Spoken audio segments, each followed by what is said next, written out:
gentlemen, welcome back to BCFBL News. I am your host, Diego Longhammer, and I am wired on Bucked Up right now. Let's kick things off today. I want to personally invite you guys to watch the BCFBL National Championship game on July 27th, where the two best teams in the league will face off against each other. That is a perfect segue into our first topic of the day. Ole Miss and UNC are looking like the two favorites for the national championship, both having flawless records, and they're the favorites right now. Now, folks, you know I'm a big Ole Miss fan, and I'll give Coach Herrick a lot of respect for his game, but if I'm being completely honest, I only see one of these teams competing this year, and that is going to be Ole Miss. Now, I'm not trying to diss UNC or anything like that, but the league has just gotten harder, and that can be attributed to the hard dudes that are playing in this league. And I just don't think that a team like UNC used to be surrounded by this many hard dudes, you know? I mean, like, they're a little soft and flaccid if you're catching what I'm putting down. I mean, no discredit to Coach Herrick at all, but I just think he's not ready to handle a load from these hard dudes, okay? In other news, the BCFBL has a new enemy in the league, Miami, suspected of sign stealing and play call.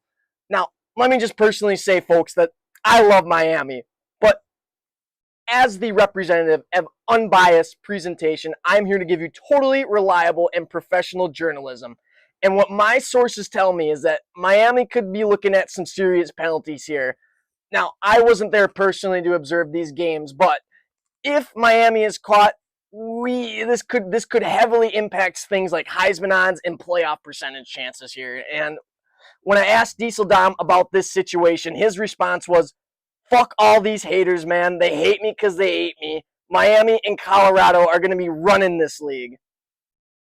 I mean, you heard it here, folks. That's from Coach Diesel Dom himself. Speaking of Colorado, and totally unbiased and reliable news, I have it on good authority that Colorado will be making the playoffs this year if they win out the rest of the season. That playoff spot will be as good as theirs. When I spoke to Coach Prime, his response was, "Yeah, I'm not surprised at all. I mean, the people love Colorado and they love the game. So, you know, when people want to watch a good game, they tune into Colorado. They're not going to tune into games like Penn State or UNC. They're going to turn into Colorado, all right?" And I mean, I happen to agree with them. I mean, Colorado is the most fun team in the league to watch. I mean, there's a reason that the most viewed games on the BCFBL page are Colorado. Make sure you subscribe to BCFBL football page to catch all the live games. Now, I agree with Coach Prime's opinion. He was very confident that he'll be seeing playoffs, but we're going to segue into our next topic right away, which is Florida State. Florida State has found itself a new head coach of the season in David Tallman. Welcome to the league, David. We expect big things from you. When I spoke to Mr. Tallman and asked if he would be staying at Florida State, he said, "I don't think so. I'm just kind of filling in right now for this league. You know, I got this coaching job, and I think I got it because I want to show the league what I really have to offer. But I just don't see my journey ending up here. I mean, there are a lot of options to explore, and I want to make sure I choose the right city to coach." And I think that is a very, very responsible thing to do. I mean, you know, when you have skills in this league right here, you know, you don't want to take the first job that jumps at you. You want to find that really perfect spot.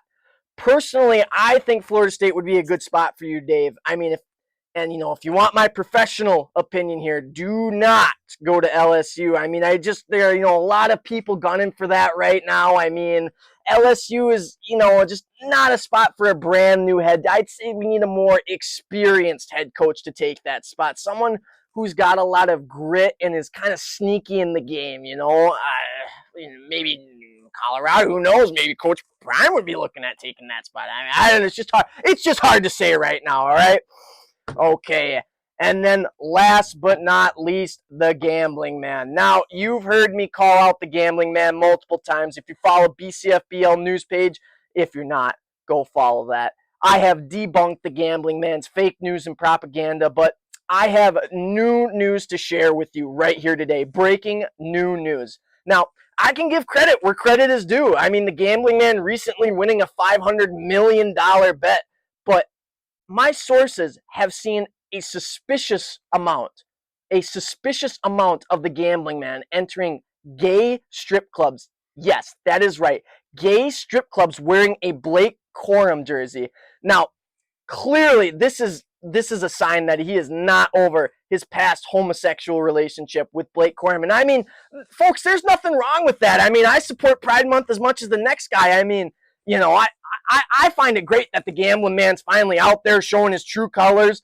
Now, with that being said, you know, I mean, if the gambling man disagrees with anything that I have said today, I personally would like to have a formally invite him onto the show for him to come on here and debunk anything that I have said.